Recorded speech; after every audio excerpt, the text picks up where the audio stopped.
Nous avons aujourd'hui une structure commerciale composée de 5 personnes, donc 4 animateurs de réseau qui sont en permanence dans les magasins, qui font du coaching, de la formation, de l'animation, du conseil, de l'assistance, à la fois sur l'aspect commercial, sur l'aspect managérial, sur l'aspect conseil en termes d'utilisation des budgets de communication. Et ces animateurs de réseau sont bien entendu supervisés par un directeur commercial qui est aussi en lien direct avec les franchisés. Et donc les animateurs de réseau ont l'obligation de visiter les magasins tous les mois et demi, donc 8 fois par an, pour leur apporter justement ce conseil et cet accompagnement.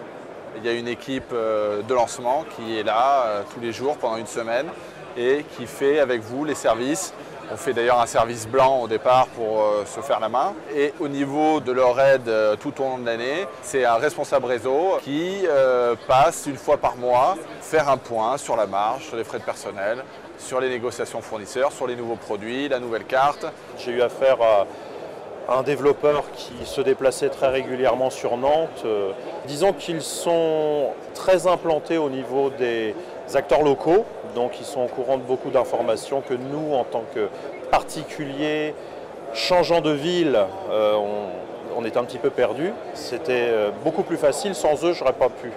Nous, on a créé des outils d'animation en interne. Donc, on a un site internet qui est dédié au merchandising, sur lequel on va retrouver toutes les préconisations d'implantation de nos collections.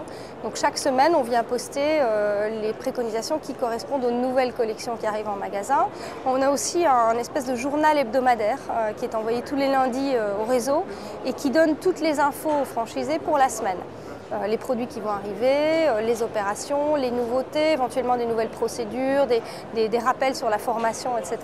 Donc le franchisé, quelque part, va avoir toute l'info dont il a besoin pour briefer son équipe et pour gérer son équipe sur la semaine.